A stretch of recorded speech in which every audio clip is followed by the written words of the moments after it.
Baik. Bismillahirrahmanirrahim. Assalamualaikum warahmatullahi wabarakatuh. Insyaallah.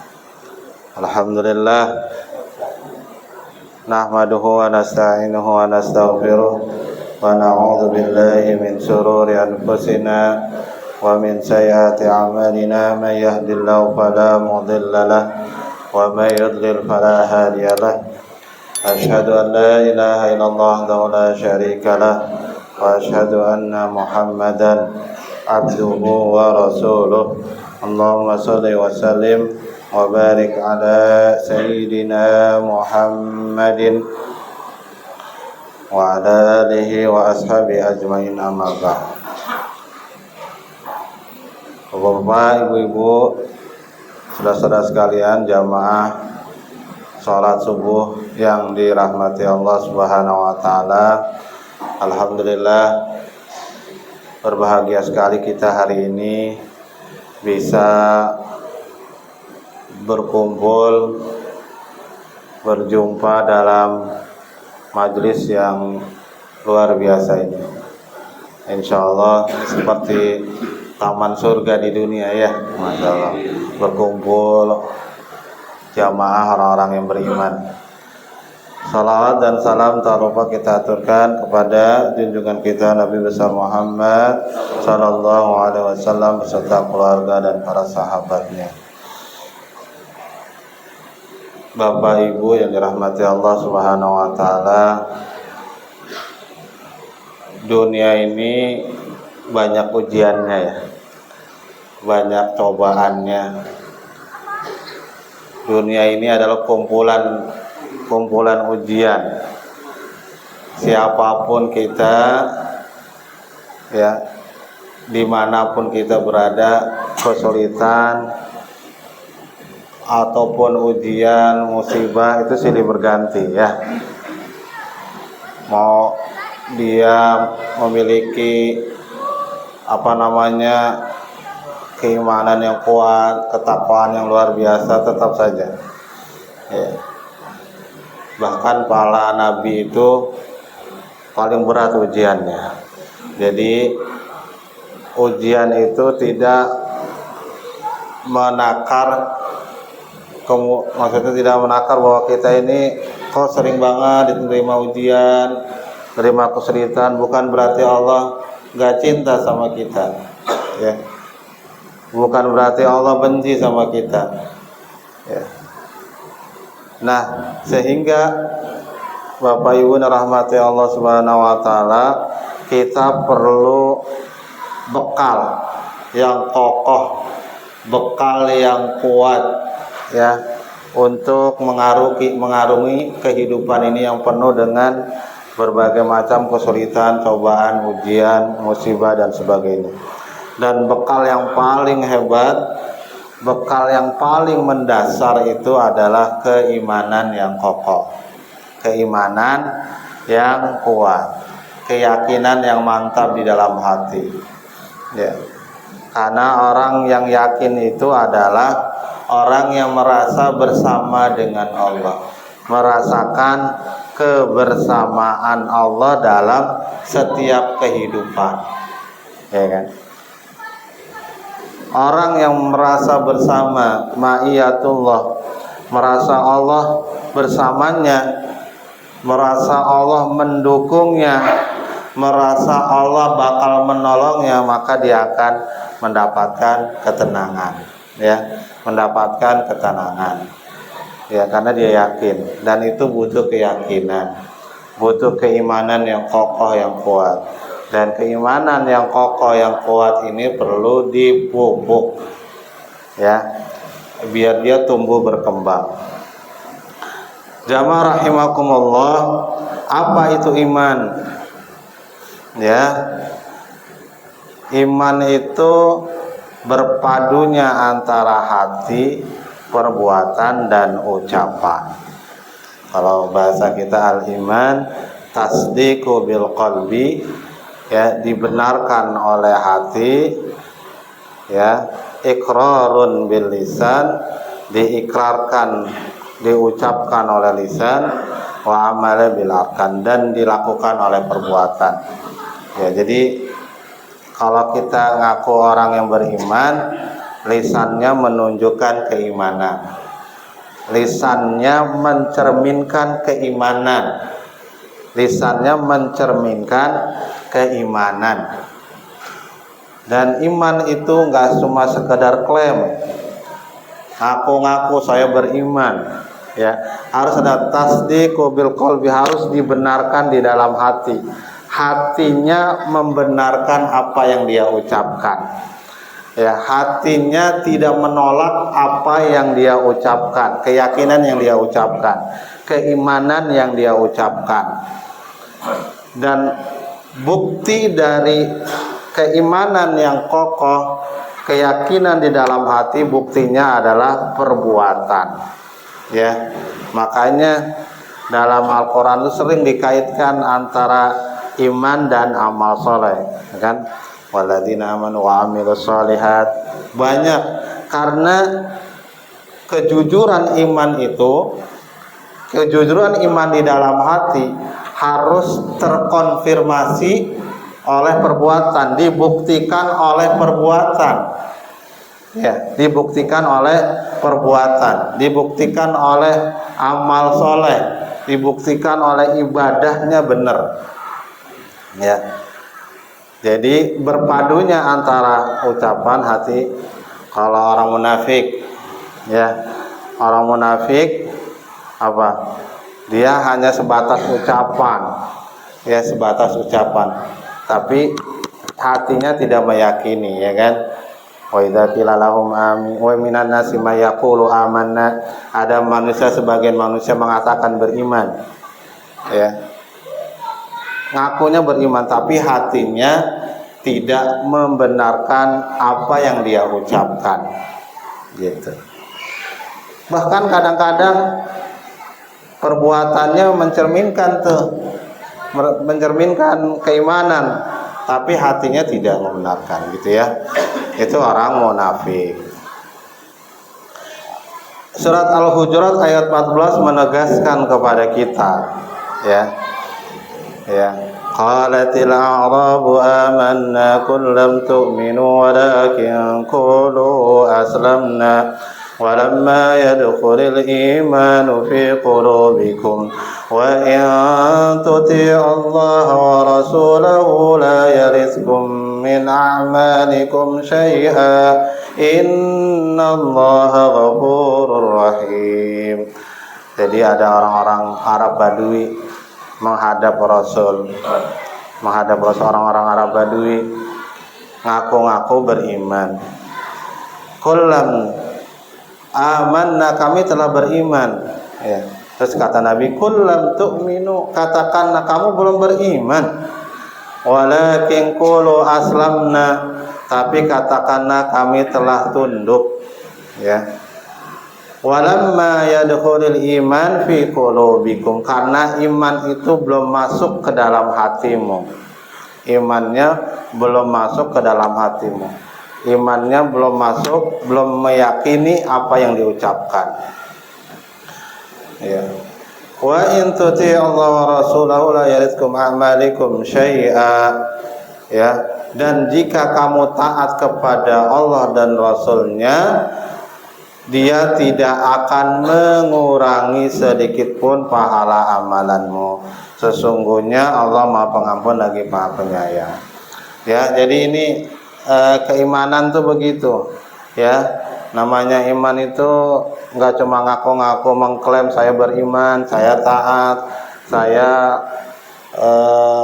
ya pokoknya pengakuan, ya, tapi harus dibuktikan oleh hati, gitu ya. Jamaah rahimakumullah, karakter iman, ya. Karakter iman itu, ya, hanya menggantungkan dua. Pertama, namanya iman perlu keyakinan. Yakin di dalam hati, kokoh kuat yakin, ya. Sebagaimana Allah firmankan di dalam surah Al-Baqarah ayat 4 ya. Walladzina yu'minuna bima unzila ilaika wa ma unzila min qablik wa bil akhirati hum yuqinun. Dan mereka yang beriman kepada kitab Al-Quran yang telah diturunkan kepadamu dan kitab-kitab yang diturunkan sebelummu, serta mereka yakin akan adanya hari akhirat. Wabil akhiratihum yuqinun, terhadap hari akhirat mereka yakin.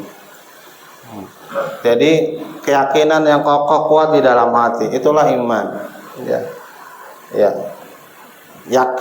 Yakin benar Allah sebagai Tuhannya, Allah sebagai penolongnya, Allah tempat berlindung, Allah satu-satunya Tuhan yang kita ibadahi, tuh Allah yang menciptakan, dan keyakinan yang kokoh yang kuat ya, keyakinan Allah sebagai rububiyah. Kemudian yang kedua Allah kuatkan di dalam surat Al-Hujurat ayat 15 ya. Innamal mu'minuna alladzina amanu billahi wa rasulihi tsumma lam yartabu. Sesungguhnya orang yang beriman itu hanyalah orang-orang yang percaya iman kepada Allah dan Rasulnya, tsumma lam yartabu, kemudian mereka tidak ragu-ragu ya. Wajahadu bi amwalihim wa anfusihim fi sabilillah ulaika humus shadiqun.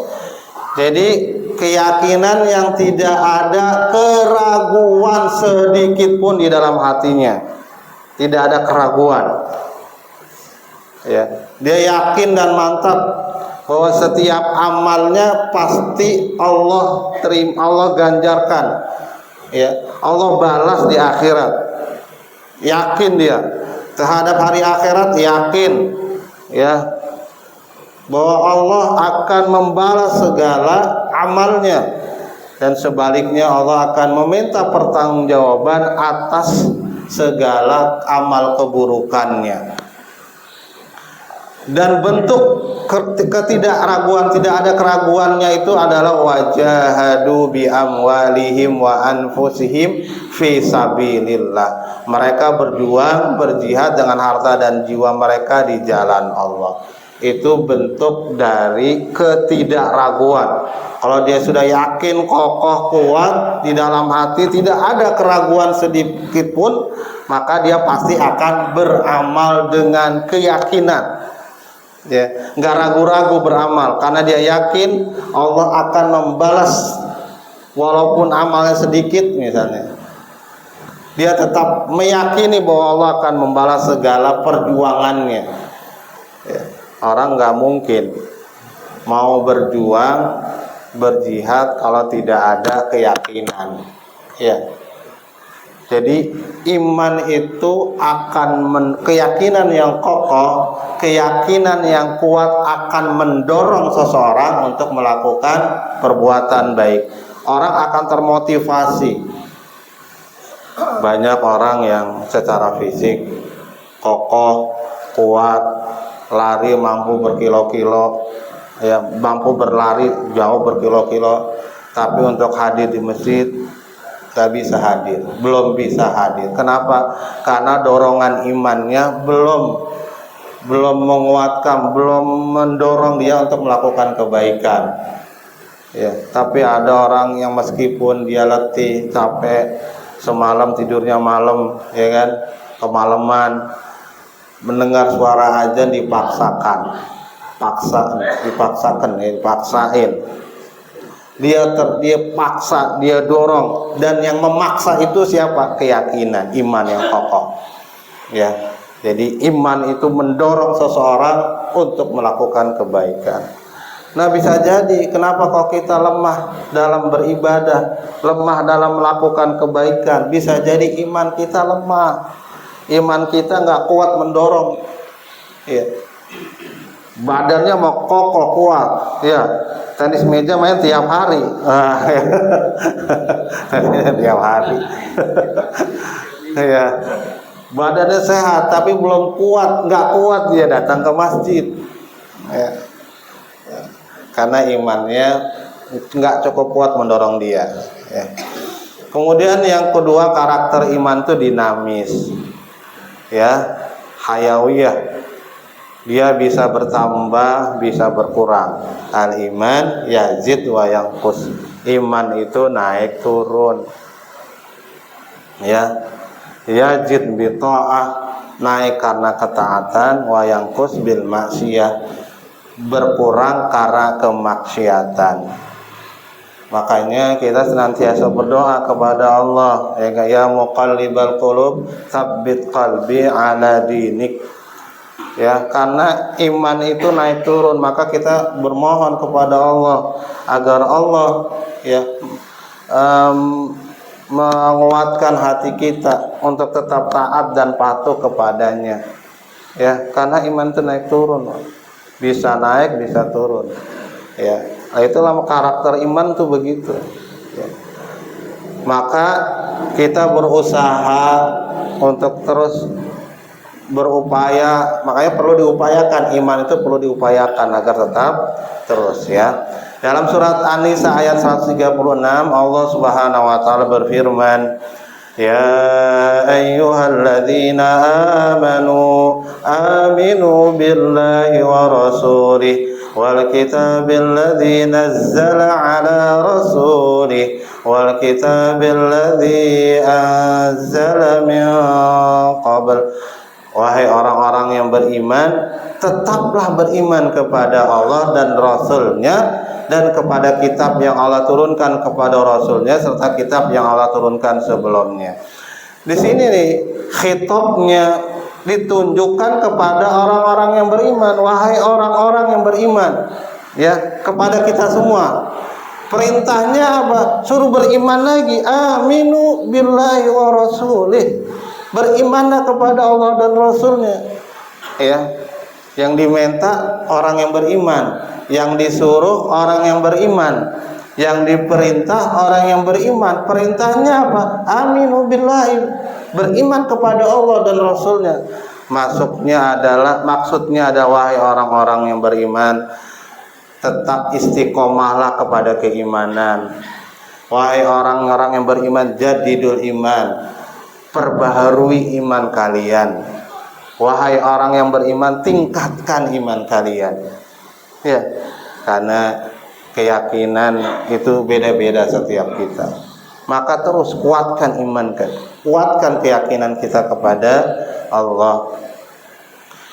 Jadi ya itulah iman hayawiyah. Dia karakternya ya berubah-ubah, bertambah, berkurang, bertambah, berkurang.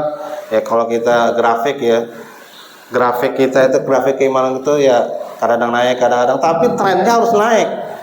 Ya, kadang-kadang dia beriman, ya kan, habis ngaji dia naik imannya, habis kumpul-kumpul sama orang soleh naik imannya, malam-malamnya main kemana berkurang, tapi trennya tetap naik.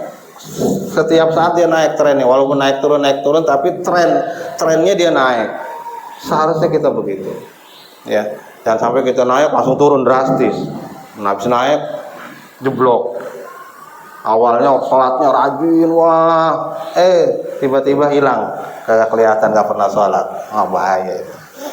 Jadi kalau bisa kita itu punya standar minimal lah ya, standar minimal. Seturun-turunnya iman kita, sholat wajib mah udah beres gitu, ya. Standar minimalnya ya. Seturun-turunnya iman kita, selemah-lemahnya iman kita, ya. Kalau sholat wajib mah udah, ya beres. Yang wajib-wajib minimal, yang wajib-wajib itu beres, ya. Baru kita bicara tentang pengaruh iman, ya. Pengaruh iman yang kokoh dalam kehidupan. Yang pertama adalah dia akan membentengi jiwa kita, melindungi kita. Yang kedua, memerdekakan jiwa kita. Yang ketiga, ketentraman, melahirkan ketentraman jiwa. Yang keempat, melahirkan kekuatan jiwa. Ya. Baik, yang pertama adalah Pengaruh iman yang kokoh, yang kuat dalam kehidupan adalah membentengi jiwa kita, melindungi jiwa kita. Jadi, masya Allah, kita ini harus meyakini bahwa kita ini bukan makhluk yang hebat. Kita ini makhluk yang dhaif, yang lemah. Ya, lemah kita ini sesungguhnya. Ya, karena kita lemah, kita perlu dukungan dari yang maha kuat. Dan yang maha kuat itu adalah Allah. Ya, maka ya, dukungan yang Allah berikan itu karena keimanan yang ada dalam diri kita. Nah, contoh di sini Nabi Yusuf alaihissalam. Ya, Nabi Yusuf, masya Allah, Nabi Yusuf itu semua ujian sudah pernah beliau dapati. Ya, kesulitan iya pernah, dari kecil bahkan. Ya, beliau diusir sama saudara-saudaranya sampai kemudian dijual gitu kan. Bahkan ada percobaan pembunuhan sampai dijual, sampai kemudian beliau hidup di lingkungan istana, dirawat sampai remaja dewasa. Nggak lama kemudian dipenjara. Ya, dipenjara sampai diuji oleh wanita gitu, masya Allah, segala ujian sampai beliau diuji sebagai kekuasaan.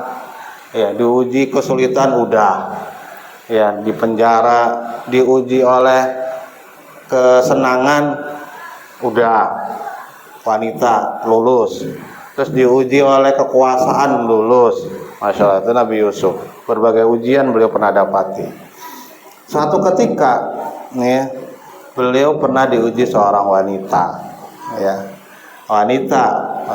Ini ujian yang berat bagi Nabi Yusuf ya, digoda sama wanita. Ya, digoda sama wanita. Dan wanitanya bukan sembarangan. Wanitanya bukan sembarangan. Ini godaan yang ada yang mengatakan ini godaan yang terbesar bagi Nabi Yusuf. Ya, beliau digoda oleh seorang wanita yang beliau sebenarnya sulit untuk menolak ajakan wanita ini. Kenapa kira-kira? Satu, wanitanya cantik banget, ya enggak? Iya kan? Zulaikha udah cantik, ya, cantik kemana-mana dah. Nah, kalau kita mah kalau digoda sama yang cantik udah ada, ya kan? Nah, lemah kita, ya, nyerah, udah dah. Nah, yang goda cantik banget, luar biasa kecantikannya, ya enggak?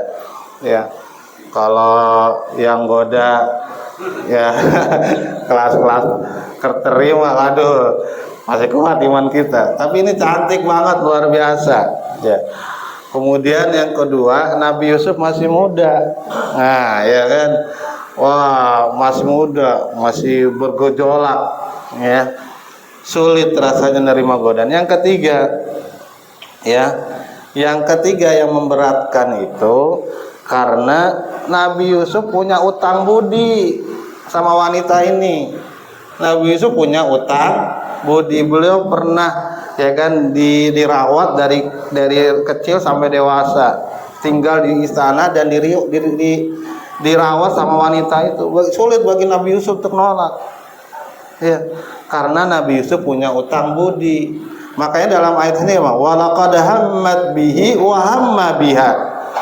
Wanita itu bermaksud melakukan, punya hasrat dengan Nabi Yusuf. Yusuf pun punya hasrat yang sama. Coba itu. Hasratnya sama-sama. Wanita itu punya hasrat. Nabi Yusuf sesungguhnya juga punya hasrat, laki-laki. Ya, di kamar, nggak ada yang ngelihat. Ya, berdua, nggak ada yang ngelihat. Sama-sama punya hasrat, tapi Allah melindungi Nabi Yusuf. Allah melindungi Nabi Yusuf karena apa? Karena keimanan dia. Ya, di sini kan laula arra'a burhana rabbi. Seandainya Nabi Yusuf tidak melihat tanda dari Allah, masya Allah, terjadi itu. Tapi Nabi Yusuf diberikan diperlihatkan oleh Allah tanda, ya, agar Nabi Yusuf tidak melakukan itu. Ada ulama yang mengatakan apa yang diberikan, tanda apa yang Allah berikan kepada Nabi Yusuf. Yang pertama ada ayat wala taqrabuz zina, jangan kau dekati zina. Tanda yang Allah berikan kepada Nabi Yusuf. Yang kedua apa? Muncul sosok ayah. Ya, ayahnya Nabi Yusuf siapa? Yakub. Masya Allah, muncul tanda.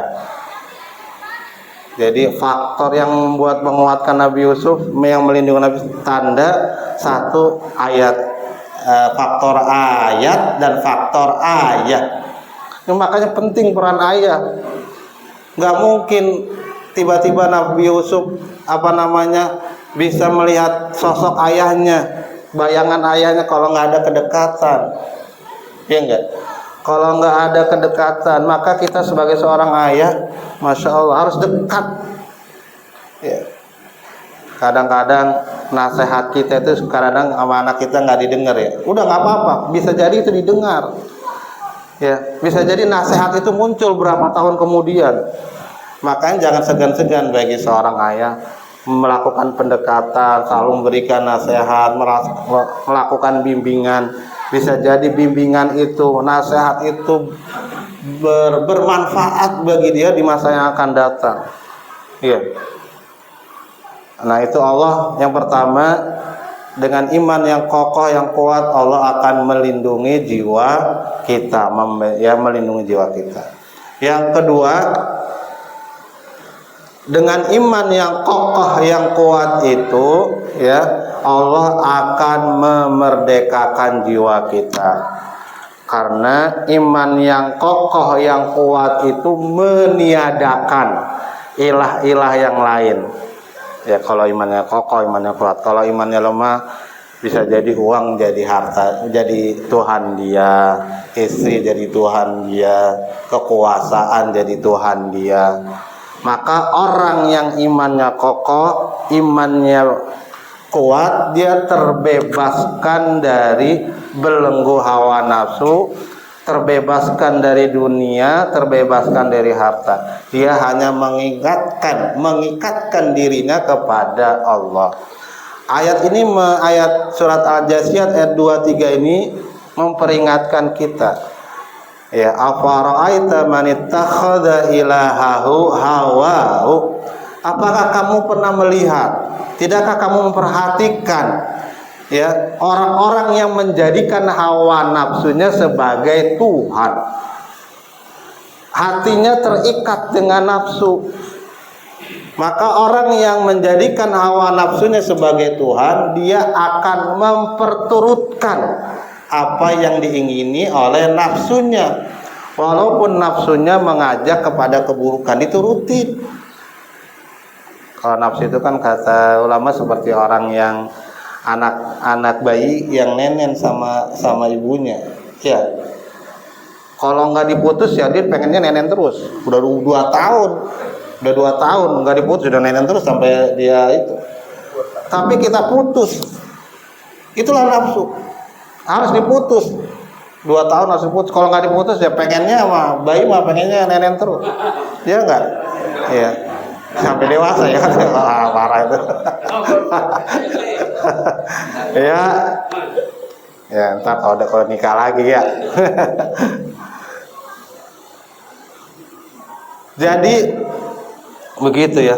Itu yang memerdekakan juga. Kalau kita merdeka, masya Allah.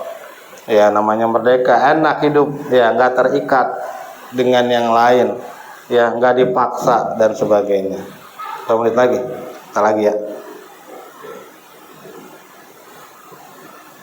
Kemudian yang ketiga, orang yang imannya kokoh, imannya kuat itu tentram jiwanya, ya, tentram jiwanya, tidak akan pesimis atau berkecil hati.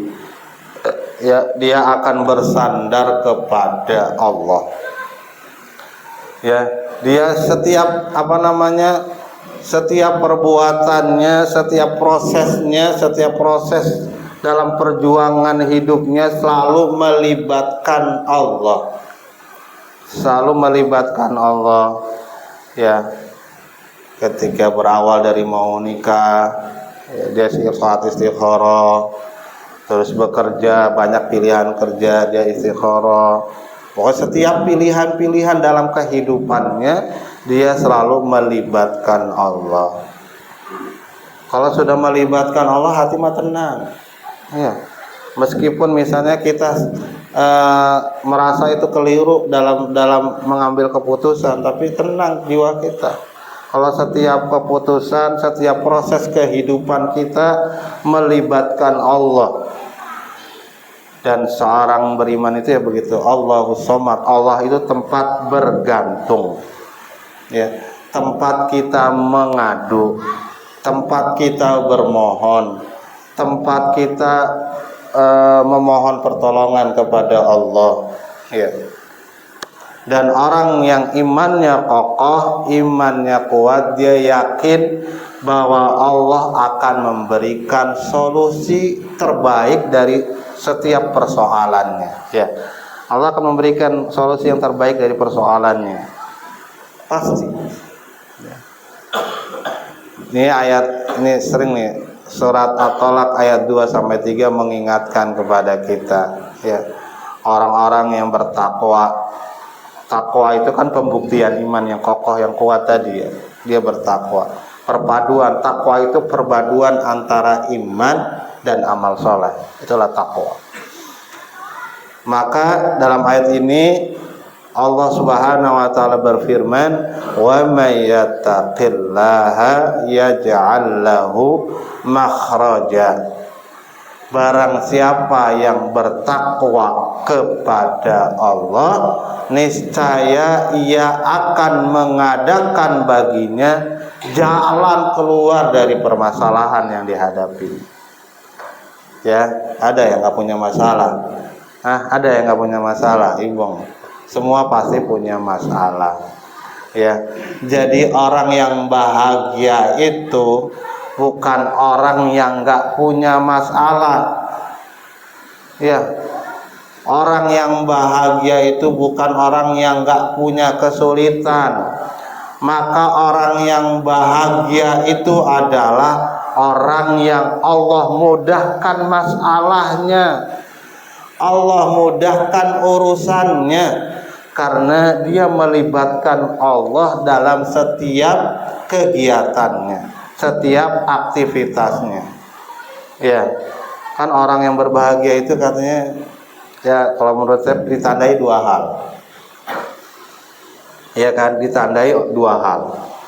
Yang pertama, orang yang bahagia itu adalah orang yang tenang hatinya, ya, tentrem hatinya, ya.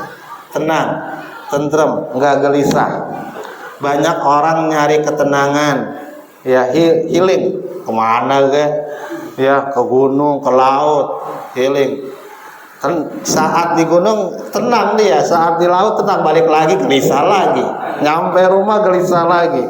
Karena hakikatnya ketenangan itu datangnya dari Allah, ketentraman itu karunia dari Allah, ya. Dan kita akan mendapatkan ketenangan, ketentraman kalau kita punya hubungan baik dengan Allah, punya keyakinan yang kokoh kepada Allah, ya. Jadi, ya, Allah akan berikan jalan keluar. Kemudian yang kedua, orang yang bahagia itu tenang hatinya. Yang kedua, Allah berikan jalan keluar dari segala persoalannya, dari segala masalahnya. Enak, ya, Allah mudahkan urusannya, Allah mudahkan permasalahannya, Allah berikan jalan solusi dari permasalahan yang dihadapinya, ya. Ya, maka disebut wa yarzuqhu min haitsu la yahtasib. Allah memberikan rezeki dari arah yang tidak disangka-sangkanya. Kan masalah yang paling utama buat kita kan rezeki, ya. Iya enggak? Masalah yang paling utama itu kan rezeki. Makanya wa yarzuqhu min haitsu la yahtasib. Maka Allah akan memberikan rezeki dari jalan yang tidak disangka-sangkanya. Tapi rezeki yang tidak disangka-sangka itu muncul kalau kita sudah berikhtiar seoptimal mungkin. Kita sudah berikhtiar seoptimal mungkin, kita sudah bermohon, bertawakal, dekat sama Allah, baru itu jalan keluar Allah berikan. Jadi kadang-kadang pertolongan Allah muncul itu dikala kita sudah mengerahkan potensi kita sudah Masya Allah sudah sekuat tenaga kita kerahkan, baru kadang-kadang pertolongan itu muncul dari Allah. Jangan belum apa-apa udah minta tolong, ya. Belum gak usaha, kagak ada usahanya, ya. Makanya ketika Nabi Musa alaihissalam, ya, dikejar-kejar oleh pasukan Firaun, wow, lari, dikejar-kejar sampai Nabi Musa udah ikhtiarnya luar biasa. Dia mentok di laut. Nah, baru ketika sudah mentok, ketika sudah letih, capek gitu ya, dia berikhtiar, lelah berikhtiar. Nabi Musa dikejar-kejar udah capek, letih, baru di situ pertolongan Allah muncul. Ya. Allah memerintahkan kepada Nabi Musa untuk memukul tongkatnya ke laut sehingga kemudian laut terbelah. Ditolong sama Allah di saat kritis. Di saat dia sudah letih, capek berikhtiar. Sama Nabi Yusuf juga gitu.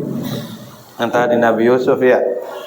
Nabi Yusuf kan ketika digoda sama Zulaikha tadi, sama dalam Al-Quran disebut Imra'atul Aziz, istrinya raja. Dia kan keluar dari kamar, lari Nabi Yusuf kan. Terus sobeknya di mana? Depan apa belakang bajunya? Belakang, ya kan? Belakang. Nah, di saat itulah muncul kesaksian bayi yang ngomong itu. Itu kan pertolongan. Nabi Yusuf udah terdesak, udah nggak punya hujah gitu, bahwa kata Zulaikha, dialah yang menggoda saya. Nabi Yusuf yang menggoda saya. Ya, Nabi Yusuf dalam kondisi lemah, ya nggak mungkin orang percaya. Dia melakukan pembelaan juga nggak ada yang percaya. Siapa yang lakukan pembelaan? Anak kecil, bayi, mengeluarkan hujah yang menguatkan Nabi Yusuf. Ya, dilihat robeknya di mana. Kalau robeknya di depan berarti Nabi Yusuf yang nafsu gitu, sehingga disobek, depannya tersobek. Tapi karena sobeknya di belakang, ketika Nabi Yusuf mau pergi, itu pertanda bahwa yang punya keinginan itu wanita itu. Dan siapa yang melakukan kesaksian? Anak kecil. Iya. Tuh, Allah memberikan pertolongan di saat di saat yang tepat. Ya. Ketika kita sudah mengeluarkan potensi kita, makanya jangan putus asa dalam berikhtiar, ya. Makanya yang terakhir ini, semangat terakhir. Belum terakhir ya. Dua slide lagi. Orang yang beriman kokoh kuat itu memiliki kekuatan jiwa. Makanya dalam sebuah hadis kan, ajaban li amril mukminin, ajaib urusan orang yang beriman, ya. Ketika dia mendapatkan musibah, dia bersabar dan itu bagus baginya. Ketika dia mendapatkan nikmat, dia bersyukur dan itu bagus baginya. Jadi bagi orang yang beriman itu setiap keadaan itu baik, bagus. Makanya muncul ketenangan, memiliki kekuatan jiwa. Ya. Ketika dia mendapatkan musibah, dia bersabar. Dan sabar itu keutamaan yang luar biasa, pahalanya besar. Ketika dia mendapatkan kenikmatan, dia nggak lupa diri, dia tidak merayakannya berlebihan, dia bersyukur pada Allah. Nah gitu. Jadi kalau orang beriman tuh kalau mendapatkan musibah, dia tenang, sabar, dia kuat jiwanya, itu sabar, dia mampu bersabar. Dia tidak berlebihan meratapi kemusibahannya, tidak tenggelam dalam kesedihan yang berlarut-larut. Sedih iya, tapi tidak berlarut-larut. Ya, karena dia yakin kepada Allah. Allah memberikan hikmah di balik musibah itu. Dan ketika dia mendapatkan nikmat, dia tidak merayakannya berlebihan. Ketika dia mendapatkan nikmat, ya dia tidak pongah, ya, tidak belaga, tidak pamer-pamer, ya, pamer yang berlebihan, ya. Kalau menampakkan kenikmatan perintah Allah itu, ya, tapi ini berlebihan sehingga membuat orang kalau flashing, ya, apalagi kalau di itu, ya, di apa namanya, di medsos. Wah, nih baru dapat hadiah, wah, baru beli mobil nih, mobil 1 miliar, ya. Jadi saudara-saudara kian, tidak berputus asa, frustasi karena penderitaan atau kesulitan yang silih berganti, dan sebaliknya tidak lupa ketika mendapatkan kebahagiaan, tidak merayakannya secara berlebihan. Yang terakhir, apa upaya kita dalam menguatkan iman kita? Yang kita bangun 3 interaksi ini, ya. Caranya gimana agar iman kita terus terjaga, iman kita tetap istiqomah, iman kita tetap kuat?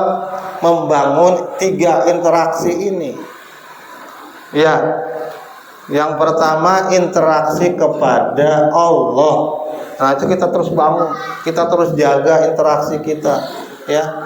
Membangun interaksi kita kepada Allah, silah bilah kita, hubungan kita dengan Allah terus diperbaiki, ya.